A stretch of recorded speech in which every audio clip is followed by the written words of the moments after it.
Hi, good morning. എല്ലാവരും ഇപ്പോൾ കുറേ മാക്സിംസ് ഒക്കെ പഠിച്ച് കാണുമല്ലോ. ഇന്ന് നമുക്ക് രണ്ട് ഇമ്പോർട്ടൻറ്റ് മാക്സിംസ് പഠിക്കാം. ഇന്നെന്താ രണ്ട് മാക്സിംസ് പഠിക്കുന്നതെന്ന് വെച്ച് കഴിഞ്ഞാൽ ഈ രണ്ടും ഒന്നിച്ചുള്ളതാണ്. അതായത് നാച്ചുറൽ ജസ്റ്റിസ് എന്ന് പറയുമല്ലോ, സാമാന്യ നീതി എന്ന് പറയുന്ന നാച്ചുറൽ ജസ്റ്റിസിൻ്റെ ഭാഗമായിട്ട് വരുന്ന രണ്ട് മാക്സിംസ് ആണ് ഇത്. ഈവൻ നമ്മളൊരു കോടതിയിൽ കൊണ്ടുവന്ന ഒരു കേസ് കൊടുത്തു കഴിഞ്ഞാൽ നമ്മൾ അവിടെ നിന്ന് ജസ്റ്റിസ് അല്ലെങ്കിൽ ഫെയർനെസ് ആണ് നമ്മൾ പ്രതീക്ഷിക്കുന്നത്. എല്ലാ മാക്സിംസും അത് നമ്മുടെ കോടതിക്ക് കൊടുക്കുന്ന ഹെൽപ്പ് എന്താണെന്ന് വെച്ച് കഴിഞ്ഞാൽ ഒരു നീതി നടപ്പാക്കാനുള്ള ഒരു ഫെയർനെസ്, അതായത് ഇന്നതായിരിക്കണം എന്നാണ് പറയുന്നത്. അപ്പോൾ അതിൽ വളരെ ഇമ്പോർട്ടൻ്റ് ആണ് ഈ നാച്ചുറൽ ജസ്റ്റിസിൻ്റെ ബേസിലുള്ള ഈ രണ്ട് മാക്സിംസ്. അപ്പോൾ അതെന്താണെന്ന് നമുക്കിന്ന് നോക്കാം. ഇത് LLB സ്റ്റുഡൻസിനൊക്കെ പഠിക്കാനുണ്ടായിരിക്കും. ഒരു മാക്സിമായിട്ട് ചോദിക്കാം, അല്ലെങ്കിൽ വാട്ട് ഈസ് നാച്ചുറൽ ജസ്റ്റിസ് എന്ന് പറഞ്ഞ് ചോദിക്കാം. അപ്പോൾ നമ്മൾ ഈ രണ്ട് മാക്സിംസും എഴുതണം. അപ്പോൾ എന്താണ് ഈ മാക്സിംസ് എന്ന് നമുക്ക് നോക്കാം. ഫസ്റ്റ് മാക്സിം, നെമോ ഡെപ്റ്റസ ജൂഡിസിൻ പ്രോപ്രിയ സുവ കോസ എന്ന് പറയുന്നത്. എന്ന് പറഞ്ഞാൽ no one can be a judge in his own cause. എന്താണ് അതുകൊണ്ട് ഉദ്ദേശിക്കുന്നത്? അയാളുടെ കേസിൽ സ്വയം ജഡ്ജാവാൻ പാടില്ല. എങ്ങനെയാണ്? നമുക്ക് കേൾക്കുമ്പോൾ തന്നെ അറിയാം.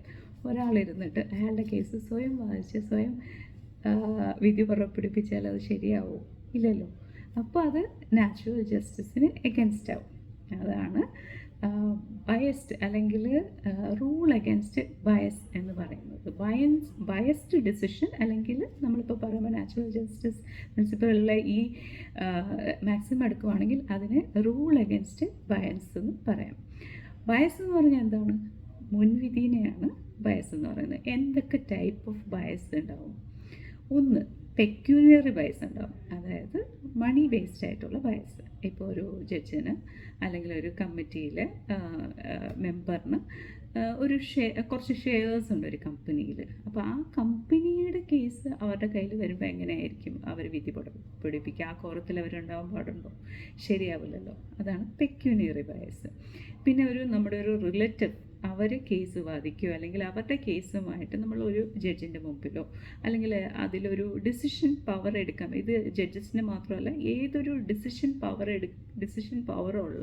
ഡിസൈഡിങ് പവറുള്ള ഏതൊരു കമ്മിറ്റിയുടെയോ അല്ലെങ്കിൽ ഏതൊരു മെമ്പറിൻ്റെയോ ഏതൊരു ആൾക്കും ബാധിക്കുന്ന ഒരു കാര്യമാണ് ഈ ബയസ് എന്ന് പറയുന്നത്. അപ്പോൾ ഈ ബയസ് ഇല്ലാതെ വേണം എന്തൊരു ഡിസിഷനും പുറപ്പെടുവിപ്പിക്കാമെന്നാണ് ഈ മാക്സിമിൻ്റെ ലിറ്ററലായിട്ടുള്ളൊരു മീനിങ് എന്ന് പറയുന്നത്. അപ്പോൾ നമുക്ക് നോക്കിക്കഴിഞ്ഞു കഴിഞ്ഞാൽ ഈ പെക്യൂനറി ബയസ് അത് ഞാൻ പറഞ്ഞു. ഇനി അടുത്തത് പേഴ്സണൽ ബയസ്. നമ്മുടെ റിലേറ്റീവ്സ് ആരെങ്കിലും കേസുമായിട്ട് വരുവാണെങ്കിൽ ആ ഒരു കേസ് കൺസിഡർ ചെയ്യാനുള്ള ഇത് ജഡ്ജിന് ഉണ്ടാവില്ല. പിന്നെ വരുന്നത് സബ്ജക്റ്റ് ബയസ്. ഇപ്പോൾ ഒരു സെക്രട്ടറി, ഒരു കമ്മിറ്റിയുടെ അല്ലെങ്കിൽ ഗവൺമെൻറ് സെക്രട്ടറി ഒരു പോളിസി പുറപ്പെടുവിപ്പിക്കുകയാണ്. പിന്നെ ഗവൺമെൻറ് സെക്രട്ടറിക്ക് പരാതി കിട്ടുവാണെങ്കിൽ പോളിസിയെക്കുറിച്ചുള്ള കുറേ പരാതി വരുമ്പം ആ ഗവൺമെൻറ് സെക്രട്ടറിക്ക് അതിനെക്കുറിച്ച് ഒരു ഡിസിഷൻ എടുക്കാൻ പറ്റില്ല. അപ്പോൾ കംപ്ലീറ്റ്ലി ഈ ഒരു മാക്സിമം കൊണ്ട് മീൻ ചെയ്യുന്നത് നമ്മുടെ ഡിസിഷൻസ് ഫെയർ ആയിരിക്കണം എന്നാണ്. അപ്പോൾ എങ്ങനെയാണ്? Justice should not only be done, it should be manifestly and undoubtedly seen to be done. അതായത് നമുക്ക് ജസ്റ്റിസ് ചുമ്മാ കണ്ടാൽ മാത്രം പോരാ, അത് ശരിക്കും നടപ്പാക്കിയിരിക്കണം. അപ്പോൾ അതെങ്ങനെയാണെന്ന് വെച്ച് കഴിഞ്ഞാൽ നമ്മുടെ നാട്ടിൽ 2-3 കേസുണ്ട്. ഒന്ന് state of west Bengal versus Sivananda Pathak എന്ന് പറയുന്ന കേസാണ്. അതിൽ പറഞ്ഞതെന്ന് വെച്ച് കഴിഞ്ഞാൽ all judicial proceedings must have unflinching character of being decided by unbiased mind. അപ്പം ഏതൊരു ഡിസിഷൻ എടുത്താലും അത് ഒരു അൺബയസ്ഡ് ആയിട്ടുള്ളൊരു മൈൻഡ് ഡിസൈഡ് ചെയ്തതായിരിക്കണം.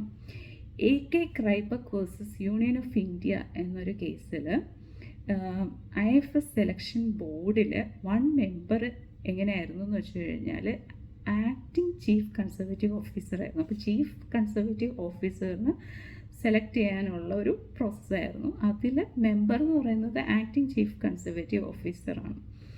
അപ്പോൾ even though chief acting chief conservative officer ആ ഒരു സെലക്ഷൻ പ്രോസസ്സിൽ നിന്ന് വിട്ടു നിന്നു. എന്നിട്ട് അതിൻ്റെ റിസൾട്ട് വന്നപ്പം മറ്റ് കാൻഡിഡേറ്റ്സ് ഇതിനെ ക്വാഷ് ചെയ്യാൻ വേണ്ടിയിട്ട് പറഞ്ഞിട്ട് കോടതിയിൽ പോയി. അപ്പോൾ സുപ്രീം കോടതി വിധിച്ചതെന്ന് വെച്ച് കഴിഞ്ഞാൽ, ഇപ്പം നേരത്തെ പറഞ്ഞില്ലേ, justice should not only be done, it should be manifestly and undoubtedly seen to be done എന്ന്. അപ്പം അവിടെ സുപ്രീം കോടതി പറഞ്ഞതെന്ന് വെച്ച് കഴിഞ്ഞാൽ, ഈവൻ ദോ ഈ ചീഫ് കൺസർവേറ്റീവ് ഓഫീസർ ആ ഒരു ഇതിൽ വന്നില്ല, ആ ഒരു സെലക്ഷൻ പ്രോസസ്സ് കമ്മിറ്റിയിൽ വന്നില്ലെങ്കിലും അതിൽ നിന്ന് വിട്ടു നിന്നെങ്കിലും അതിൻ്റെ ഭാഗമായിരുന്നത് കൊണ്ട് തന്നെ ഈ ഡിസിഷൻ കോഷ് ചെയ്യേണ്ടിയിരിക്കുന്നു എന്ന് പറഞ്ഞിട്ട് ആ ഡിസിഷൻ കോഷ് ചെയ്യുകയാണ് ഉണ്ടായത്. പക്ഷേ ഇതിന് ചില എക്സെപ്ഷൻസ് ഉണ്ട്. ഇങ്ങനെ ഇതിപ്പം നമ്മൾ നാച്ചുറൽ ജസ്റ്റിസിൻ്റെ ഭാഗമായിട്ട് ഫെയർനെസ് വേണ്ടെന്നല്ല, ഫെയർനെസ് ഉണ്ടായിരിക്കണം. പക്ഷേ അങ്ങനെയാണെങ്കിൽ പോലും ചില സിറ്റുവേഷനിൽ നമുക്ക് സിറ്റുവേഷൻ കമ്പൽ ചെയ്യുവാണ്, ഇങ്ങനെ പറ്റത്തുള്ളൂ എന്ന് പറയുവാണെങ്കിലും ആ സാഹചര്യങ്ങളിൽ ചിലപ്പോൾ നമുക്ക് ഇതിന് എക്സെപ്ഷൻസ് വരാം. അതിലൊന്നാണ് എമർജൻസി. അതായത് ആരുമില്ല, വേറൊരാൾ ആ ഒരു സ്ഥാനത്തിരുന്ന് ആ ഒരു ഡിസിഷൻ എടുക്കാൻ പറ്റുന്നില്ല എന്ന് പറയുവാണെങ്കിൽ, അങ്ങനത്തെ ഒരു സാഹചര്യം വരുവാണെങ്കിൽ ഇത് വരാം. ഇല്ലെങ്കിൽ സ്റ്റാറ്റ്യൂട്ടറി അങ്ങനെ പറയുവാണ്, അതായത് ഏതെങ്കിലും ഒരു സ്റ്റാറ്റ്യൂട്ടിൽ പറയുവാണ് ഇങ്ങനെയാണ് ചെയ്യേണ്ടത് എന്ന് പറയുവാണെങ്കിലും നമുക്കത് ചെയ്യാവുന്നതാണ്. എന്തായാലും ഇനി അടുത്ത മാക്സിമം എന്താണെന്ന് നോക്കാം. അടുത്ത മാക്സിമം ഓഡി ഓൾട്രം പാർട്ടം എന്ന് പറഞ്ഞാൽ എന്താ? Literal meaning here the other side. ഇപ്പം എന്തൊരു പരാതിയായിട്ട് വന്നാലും നമുക്കറിയാം, ഒരാളുടെ ഭാഗം മാത്രം കേട്ടിട്ട് അതിൻ്റെ ഒരു വിധി പുറപ്പെടുവിപ്പിച്ചാൽ അത് ശരിയാവും? ഇല്ലല്ലോ. അപ്പോൾ നമ്മൾ മറ്റൊരാളുടെ ഭാഗം കൂടെ കേൾക്കണം. അവർക്ക് പറയാനുള്ളത് കേട്ട് ശരിയായിട്ട് നമ്മളത് വിലയിരുത്തി അനലൈസ് ചെയ്തിട്ട് വേണം നമ്മൾ അതിൻ്റെ ഒരു ജഡ്ജ്മെൻറ്റ് അല്ലെങ്കിൽ വിധി പുറപ്പെടുവിപ്പിക്കുന്നത്. അപ്പം അത് ബേസായിട്ട് വരുന്ന ഒരു മാക്സിമാണ് ഈ audi alteram partem. Means hear the other side. അതിന് 2 എസെൻഷ്യൽ എലമെൻറ്റ്സ് ആണ് ഉള്ളത്. ഒന്ന് നോട്ടീസ്.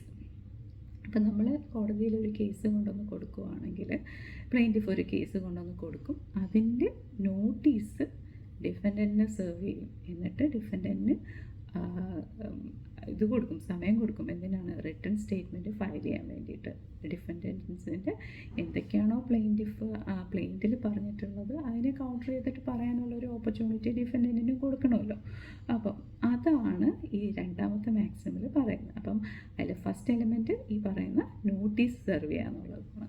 അപ്പോൾ മറ്റേ ആൾക്ക് നോട്ടീസ് സെർവ് ചെയ്യാതെ ഒരു ഡിസിഷൻ പുറപ്പെടുവിപ്പിച്ചിട്ടുണ്ടെങ്കിൽ അത് വോയിഡ് അബിനിഷ്യോണ്. ഫ്രം ദ ബിഗിനിങ് തന്നെ അത് ശരിയായിട്ടുള്ളൊരു കാര്യമല്ല. പിന്നെ വരുന്നത് എന്താ വെച്ച് കഴിഞ്ഞാൽ ഹിയറിങ്.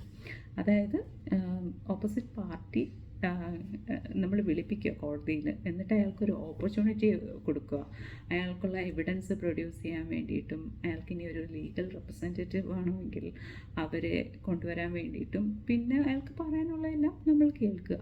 അത് സാമാന്യ നീതിയുടെ നാച്ചുറൽ ജസ്റ്റിസിൻ്റെ ഭാഗമാണ്.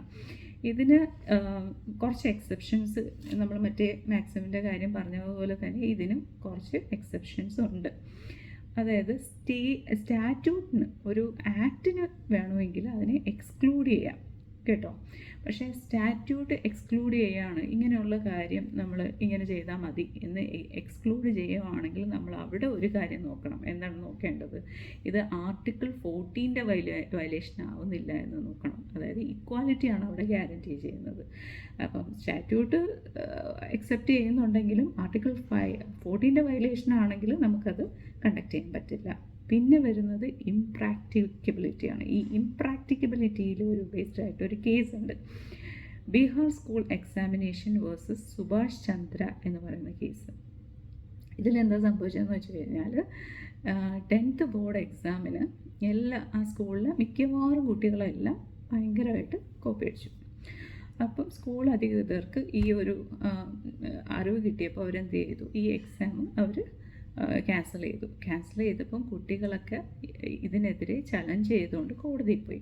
അവരെന്താ പറഞ്ഞത്? ഞങ്ങളുടെ ഭാഗം കേട്ടില്ല എന്ന് കുട്ടികൾ സുപ്രീം കോടതിയിൽ പോയി പറഞ്ഞു. അത് കോടതി ചോദിച്ചു, അത് ഇംപ്രാക്ടിക്കബിൾ അല്ലേ? കാരണം ഇത് പ്രൂവ് ചെയ്തിട്ടുണ്ട് ഇവരെല്ലാം കോപ്പി അടിച്ചു എന്ന്. പിന്നെ ഓരോ കുട്ടികളായിട്ട് വിളിച്ച് ചോദിക്കുമോ അത് പ്രാക്ടിക്കലാണോ? അല്ലല്ലോ. പിന്നെ വരുവാണെങ്കിൽ അക്കാഡമിക് ഇവാലുവേഷൻ്റെ ബേസിലാണെങ്കിൽ നമുക്ക് ഇത് അവോയ്ഡ് ചെയ്യാം. അതായത് നമ്മളൊരു സ്റ്റുഡൻറ്റിന് ഒരു ഓപ്പർച്യൂണിറ്റി കൊടുക്കുവാണ് അവൻ്റെ അക്കാഡമിക് പെർഫോമൻസ് നന്നായിട്ട് കൊണ്ടുവന്നില്ലെങ്കിൽ സസ്പെൻഡ് ചെയ്യും എന്നുള്ള ഒരു ഇതിന് വേണ്ടിയിട്ട്. എന്നിട്ട് ആ ഒരു പെർഫോമൻസ് കൺസിസ്റ്റൻ്റ്ലി മോശമായിട്ട് പോകുകയാണെങ്കിൽ പിന്നെ നമുക്ക് ആ കുട്ടീനെ എക്സ്പെൽ ചെയ്ത് കഴിഞ്ഞാൽ പിന്നെ അത് നാച്ചുറൽ ജസ്റ്റിസിൻ്റെ കാര്യമൊന്നും പറഞ്ഞിട്ട് പോകാൻ പറ്റില്ല. പിന്നെ വരുന്ന ഒരു ഇതെന്ന് പറഞ്ഞാൽ ഇൻ്റർ ഡിസിപ്ലിനറി ആക്ഷനാണ്. അതായത് അറിയാലോ, സസ്പെൻഷനൊക്കെ വരുന്നത് മിക്കവാറും പോലീസ് ഡിപ്പാർട്ട്മെൻറ്റിലൊക്കെ നമ്മൾ കേൾക്കുന്ന കേസാണ്. ഒരു ഇതുണ്ട്, SA Khan versus state of Haryana എന്ന് പറയുന്ന കേസ്. ഇതിലെന്താ സംഭവിച്ചതെന്ന് പറഞ്ഞാൽ ഒരു IPS ഓഫീസർ, അദ്ദേഹം ഡെപ്യൂട്ടി ഇൻസ്പെക്ടർ ജനറൽ ആയിരുന്നു. അദ്ദേഹത്തിനെക്കുറിച്ച് വളരെയധികം കംപ്ലയിൻറ്റ്സ് ഹരിയാന ഗവൺമെൻറ്റിന് കിട്ടി. അപ്പോൾ അദ്ദേഹത്തിനെ സസ്പെൻഡ് ചെയ്തപ്പോൾ അദ്ദേഹം ഇത് ചലഞ്ച് ചെയ്തു. അപ്പോൾ സുപ്രീം കോടതി പറഞ്ഞത് എന്താ വെച്ച് കഴിഞ്ഞാൽ ഇൻ്റർ ഡിസിപ്ലിനറി ആയിട്ട് ഒരു സ്റ്റേറ്റോ അല്ലെങ്കിൽ ഒരു ബോഡി എടുക്കുന്ന ആക്ഷനെ ചലഞ്ച് ചെയ്യാൻ, നാച്ചുറൽ ജസ്റ്റിസ് പ്രിൻസിപ്പിളിൻ്റെ ബേസിൽ ചലഞ്ച് ചെയ്യാൻ പറ്റില്ല എന്ന് പറഞ്ഞു. പിന്നെ വളരെ ഫേമസ് ആയിട്ട് നമ്മൾ പഠിച്ചിട്ടുള്ളൊരു കേസുണ്ട്, Maneka Gandhi versus union of India. അത് ഈ നാച്ചുറൽ ജസ്റ്റിസിൻ്റെ പ്രിൻസിപ്പിൾസിൻ്റെ വയലേഷൻ എന്ന് പറഞ്ഞു കഴിഞ്ഞാൽ നമ്മുടെ ആർട്ടിക്കിൾ 21 ആർട്ടിക്കിൾ 14 വയലേഷൻ ആവരുതെന്ന് നമ്മൾ നോക്കണം. അപ്പോൾ ഈ ആർട്ടിക്കിൾ 21 അറിയാലോ, റൈറ്റ് ടു പേഴ്സണൽ ലിബേർട്ടി. അതായത് ലിബേർട്ടി എന്ന് പറഞ്ഞു കഴിഞ്ഞാൽ, പേഴ്സണൽ ലിബേർട്ടി എന്ന് പറഞ്ഞാൽ എന്താണ്? Right to live with human dignity. നമ്മൾ വേറെ ഒരു ആനിമൽ എക്സിസ്റ്റൻസ് അല്ല, ഡിഗ്നിറ്റിയോടെ ജീവിക്കുക എന്ന് പറയുന്നത് ഓരോ ഇന്ത്യൻ സിറ്റിസൻ്റെയും ഓരോ ഇൻഡിവിജ്വലിൻ്റെയും റൈറ്റാണ്. അപ്പോൾ ഇതിലെന്താ പറ്റിയെന്ന് വെച്ച് കഴിഞ്ഞാൽ മനേക ഗാന്ധിയുടെ പാസ്പോർട്ട് ഇമ്പോർട്ട് ചെയ്ത് വെച്ചു സ്റ്റേറ്റ് ഗവൺമെൻറ്. അപ്പോൾ പറഞ്ഞതെന്താ വെച്ച് കഴിഞ്ഞാൽ it is for the interest of general public എന്നാണ് ഇവർ പറഞ്ഞത്, പാസ്പോർട്ട് അതോറിറ്റി പറഞ്ഞത്. അപ്പോൾ മനേക ഗാന്ധി ഇതിനെ ചലഞ്ച് ചെയ്ത് സുപ്രീം കോടതിയിൽ പോയി. ആർട്ടിക്കിൾ 32 ആണ് യോക്ക് ചെയ്തത്, റിട്ട് ഫയൽ ചെയ്തു. അപ്പം കോടതി വിധിച്ചു ആർക്കും ആരുടെയും പാസ്പോർട്ട് ഇമ്പോർട്ട് ചെയ്യാനുള്ള അധികാരമില്ല. Right to freedom of movement എന്ന് പറയുന്നത് ഫണ്ടമെൻ്റൽ റൈറ്റാണ്. അത് ആർക്കും ഈവൻ ഹസ്ബൻഡിന് വൈഫിൻ്റെ പാസ്പോർട്ട് ഇമ്പോർട്ട് ചെയ്യാൻ പാടില്ല. പാരൻസിന് കുട്ടികളുടെ പാസ്പോർട്ട് അവർ കസ്റ്റോഡിയൻ ആവാം, പക്ഷേ അത് അപ് ടു ദെയർ അഡൽട്ട്ഹുഡ് അങ്ങനെ പാടുള്ളൂ. അല്ലാതെ ആർക്കും മറ്റൊരാളുടെ റൈറ്റ് ടു മൂവ്മെൻറ്റിന് അല്ലെങ്കിൽ റൈറ്റ് ടു പേഴ്സണൽ ലിബേർട്ടിയെ സ്റ്റോപ്പ് ചെയ്യാൻ പാടില്ല. Because it is part of their fundamental rights എന്ന് പറഞ്ഞു സുപ്രീം കോടതി. അപ്പോൾ ഇന്ന് നമ്മൾ 2 മാക്സിംസ് പഠിച്ചു, നെമോ ഡെപ്റ്റസ ജൂഡിസിൻ പ്രോപ്രിയ സുവ കോസെ ഓഡി ഓൾട്രം പാർട്ടോ. ഇത് രണ്ടും നാച്ചുറൽ ജസ്റ്റിസ് പ്രിൻസിപ്പിൾസിൻ്റെ ഭാഗമാണ്. പിന്നെ നമ്മൾ അഡ്മിനിസ്ട്രേറ്റീവ് ലോ പഠിക്കുമ്പോൾ എന്താണ് നാച്ചുറൽ ജസ്റ്റിസ് എന്നൊക്കെ പഠിക്കുമ്പോൾ ഇത് പഠിക്കുന്നതായിരിക്കും. അപ്പോൾ ഇന്നത്തെ ക്ലാസ് എല്ലാവർക്കും ഇഷ്ടമായി എന്ന് കരുതുന്നു. ഇനി വേറൊരു ലീഗൽ പ്രിൻസിപ്പിൾ അല്ലെങ്കിൽ മാക്സിമായിട്ട് വീണ്ടും കാണാം. ബൈ.